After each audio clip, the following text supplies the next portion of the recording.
Lazy people do a little work and think they should be winning, but winners work as hard as possible and still worry if they're being lazy. What's going on, guys? What's going on? It's the Lab Podcast. Man, you're probably wondering where I am, but I gotta tell you where I'm at. I'm in a gym with a special guest, Lee. How are you today? I'm doing really good. How are you doing today? I'm doing good. Thank you for giving me this space, this little time to talk to you. We're here to cover a whole lot of stuff, but first of all, tell us a little bit about yourself. You're a Muay Thai fighter. Tell us, where you're from, a little bit about you. So I'm actually, I was born in the Philippines, and I had moved here with my family when I was 6 years old. And so, since 6 years old, I've been living in the Bay Area for the last 22 years. And I actually started off, in terms of sports, I played basketball.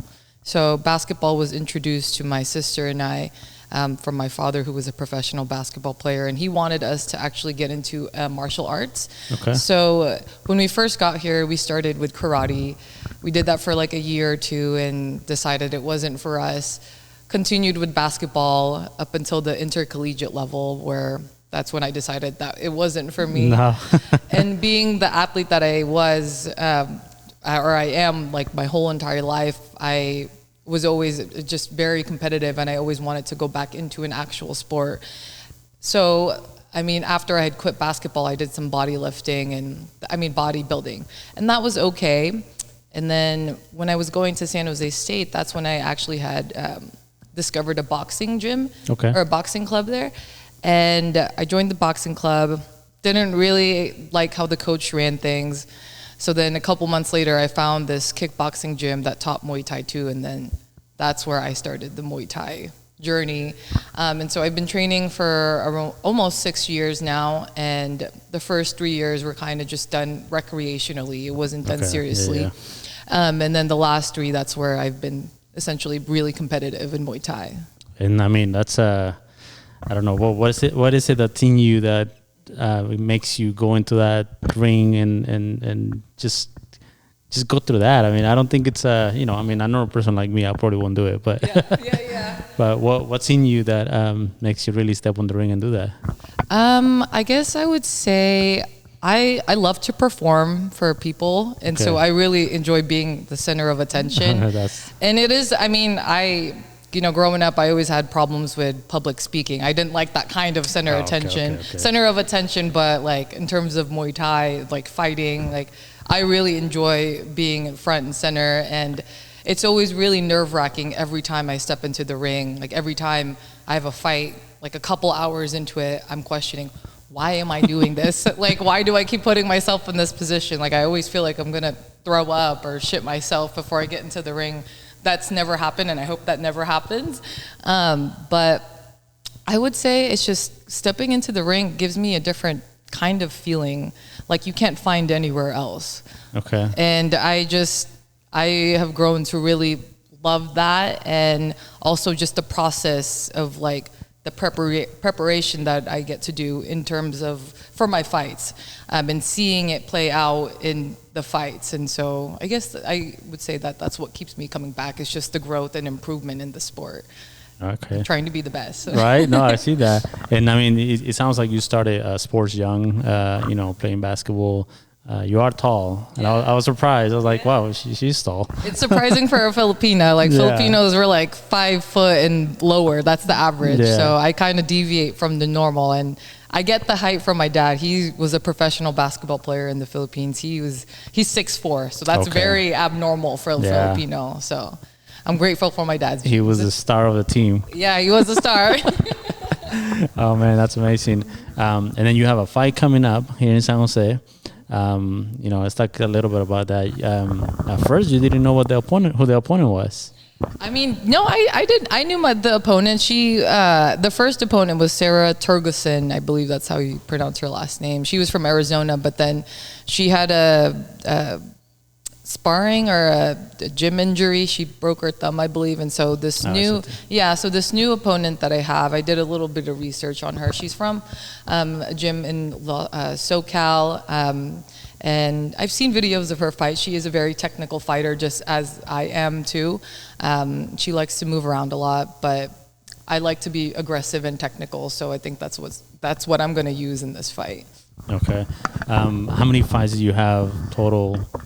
I have 13 fights in total. Wow, so this will be my 14th. Okay. And I mean, what is it that you see difference now from the first fight, of course, to now? What can we expect coming up into this fight? Yeah, I mean, the first fight, like, that was almost 3 years ago? Yeah. 2 years? I think 2 years ago, sorry. But yeah, my first fight, I think I blacked out my first fight. Like, I was just seeing red and I didn't know what I was doing. And I was just like, everything I trained for and did in my sparring session and didn't show up at all in the first fight. I hated my first, I mean, I won it, but I thought I lost that fight, to be honest. But like versus now, like stepping into the ring, it's so much, I see much clearer now. Like, I don't just see red and I don't want to just beat up I obviously want to win and beat up my opponent, but it's not like all I see is I want to kill her, like, etc. Like, I want to be I'm more technical now. I want to use the techniques that I've been training and using. And so I think that's the biggest difference, is just the fact that I could see there's a better vision for me when I fight. Oh, that's amazing. That's, can't wait to see it. Now, how do you get the call for this fight? I mean, I know it's here, locally in San Jose. I know it's, it has some big names attached to it, but how do you get the call? Did your manager reach out, or how do you find out you're in it?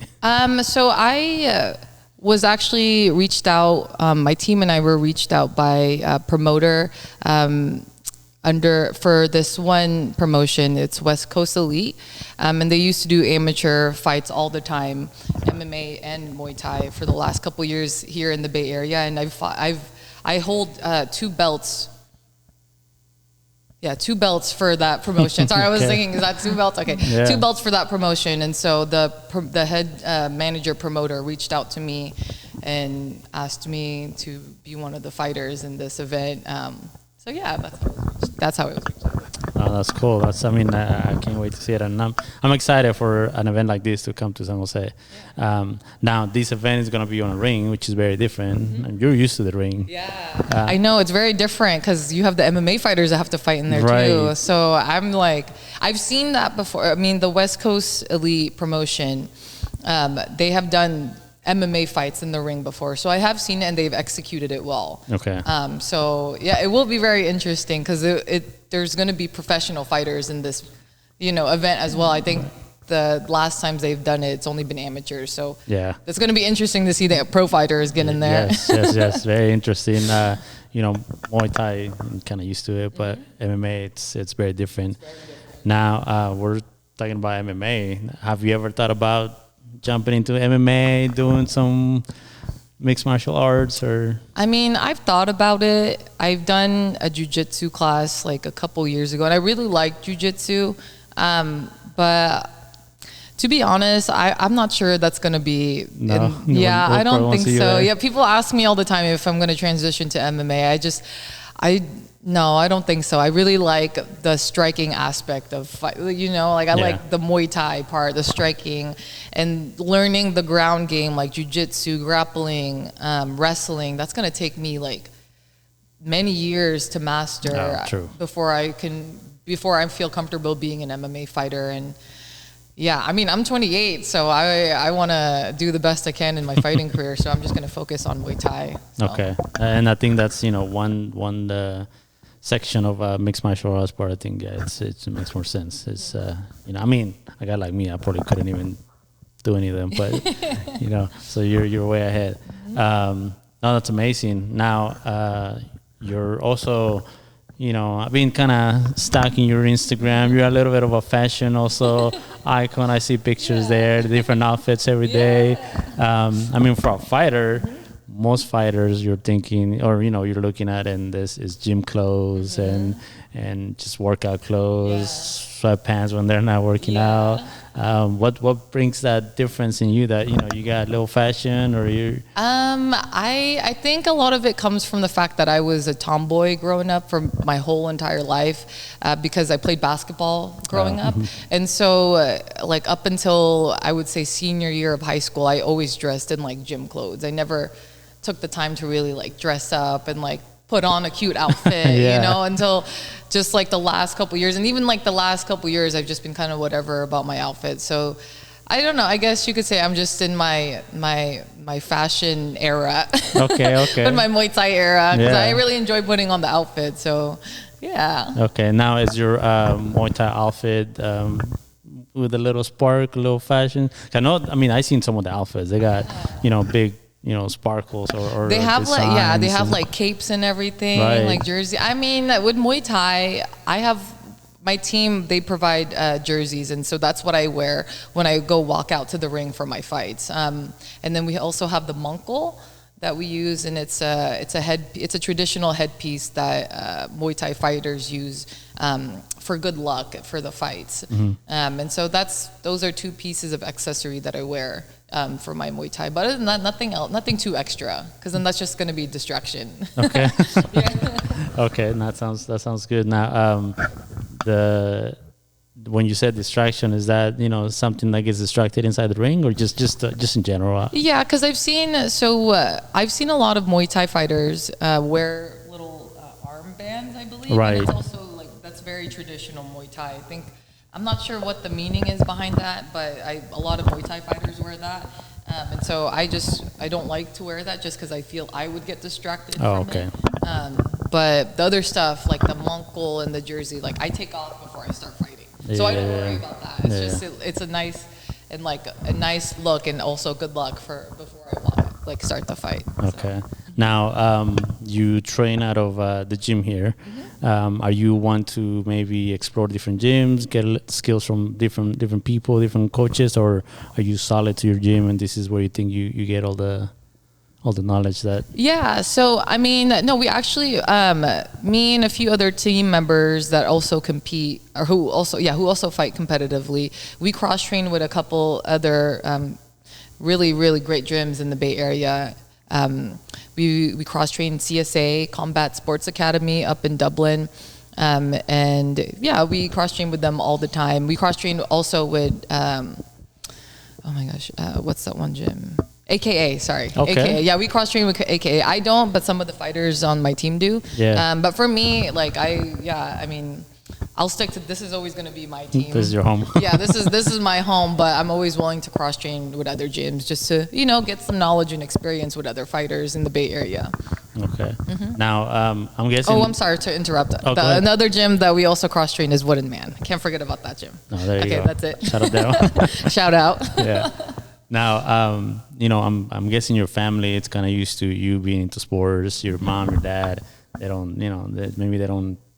But what about, relationships or I don't know if you're married or boyfriend, how do they feel about being a fighter? So my boyfriend, Nick McHugh, shout out. Yeah, shout out him. But yeah, so he is the most supportive partner I could ever ask for like everything in my life, and he's also just very exponentially supportive in Muay Thai. But yeah, him watching me fight, really, it's hard for him to watch. Like like the past time, the fights that he's been to, he has to get blacked out drunk because he's so nervous, And I understand where he's coming from, because when I watch some of my teammates fight, I feel more nervous watching them than when I'm me fighting, just because you don't really have control over that person or what's going to happen in the ring. And yeah, I understand where my loved ones, how they feel. Like even my parents, they're kind of like that too. Like they love the fact that I'm into fighting and are very supportive, but every time they watch me, they have to be belligerently drunk. I mean, they're not wild or crazy, but they just have to be really drunk so they can at least tolerate that. So they can handle what's going on. So no, I think it's the nerves, the emotion, the adrenaline. Yeah, I watch it and I just get too excited. Yeah, my girlfriend, she falls asleep and she wakes up to me screaming. So that's just emotions. But seeing somebody, a loved one in there, it's different. Yeah, oh my, yeah. I always try to put myself in my boyfriend's position, and oh man, I would feel the same way as him, to be honest, if not worse. Nah, he doesn't fight, right? No, he doesn't fight. Okay. I always try to get him to. I'm trying to convince him to, because he's long and he's tall, and he's like he has really good reflexes. Yeah. So I don't know. Maybe one day he'll get into it. Yeah, maybe just for self-defense. Yeah, right. Exactly. Yeah. Now, females. I mean, I think the message for females to, learn how to defend, themselves. It's important. Yeah. What would you tell that female that maybe it's thinking of, and not MMA is super popular. Yeah. A lot of females are champions, and they're fighting not just MMA, other sports. But what would you tell that female that is watching that maybe it's thinking of? I mean, if you're ever considering going into like a fighting sport, it's a really great way to not only to have in your arsenal for self-defense, but also it's a great way to get in shape, and it's just good for you physically and mentally. Like when you're hitting pads for a good hour, you're just focused. You're just so tired and focused on the pads. You're not focused on anything else. You could let your worries be free. You just have to be stressed out about surviving the rounds of hitting the pads. But there's a big benefit to it mentally too. I feel like Muay Thai has, to be honest, really saved my life. I was going through, not the best path before Muay Thai, just really in terms of mental health issues. And Muay Thai not only gave me this new passion that I have in terms of like competing in a sport, but also just it's made me a lot happier and and more confident in myself. And so, if you ever if any females out there watching this right now, if you ever consider going into like a combat sport, just recreationally or even competitively, for me, it's changed my life for the better. So. No, it's a huge message. I think it can be that. I think just being physically fit helps. Getting into a sport like that, I can imagine it's and it's good self-defense. So if you're out there on the streets, if you're in Oakland or somewhere over there, yeah, right, exactly. You never know. You never know. You may use it. You may need it. That's amazing. Well, what can we expect out of you in this fight? Why people should come watch it. Yeah. Give them that little sauce so they can come see you. So I mean, what the audience is to expect. I mean, it's been almost a year since I last fought, and so there's this big hunger in me for some blood, not my blood, for my opponent's blood.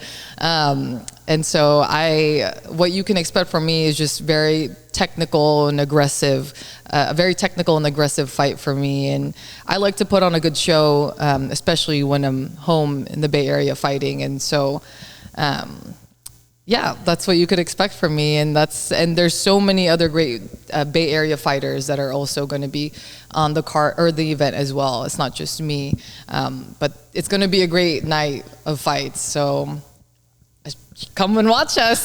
Get ready. Now, do you know about which part of the car are you in? The middle, the end, the beginning? So there's, from what I have seen, there is a pro card and then there's the amateur card. Okay. And so I'm pretty sure I am headlining the amateur card because it's a title fight. So right. I think I'll be right in the middle before the pro card starts. Okay. Yeah, and this is for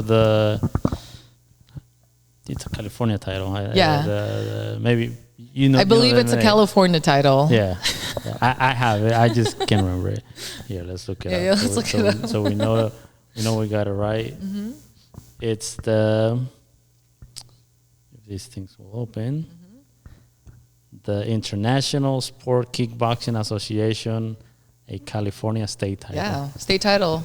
That's a long name, and it's a long name. Title. That's why we didn't remember it off the top of our heads. ISKA, we'll shorten it. But Amanda Saldana is the opponent. Mm-hmm. Wow, that's you went from I think your first sport of the fight was like, the opponent to be determined, and then the one that fell out, and now a new opponent with a title. Yeah, right. I know. Yeah. I'm very excited. I mean, I was excited for the previous opponent, but I'm also very excited for this one.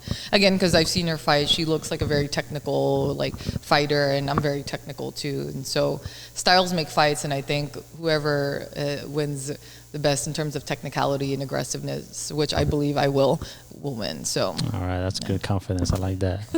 Well, I do appreciate this time that you give us to kind of get to know you, and also, the fight coming up. We'll be there to witness and, screaming for you once you win that title. Hell yeah. Let them know where they can find you, your Instagram, your social media, where they can, any sponsor, trying to reach out. Yeah. Well, so my Instagram, you can find me on Instagram. My Instagram name, do I have to say it here or? You don't have to say if you don't want it public, but yeah. I mean, I do want to say it's just a funny Instagram username. So my Instagram username is, it's pronounced Leedle. I will spell that for you. Leeedlee. Okay. Yeah, it's gonna be on the description too. Yeah. So. Okay. So that's where you can find me on Instagram. Okay. Any other social media? You do TikTok? No TikTok for me. Okay, that's good because they're about to close it anyway. So. Yeah, right, exactly. Yeah. Well, thank you so much for giving us this time. Thank you for having me. No, I do appreciate it, and we look forward to your fight. And we'll see what happens. Yeah, we'll see what happens. Yeah. I'm excited. All right, we're excited too. Well, thank you guys. Thanks for tuning in. Make sure you stay tuned for that fight. Buy your tickets. Link on her bio, and we'll see you there. All right, we'll see you there. Thanks. Bye.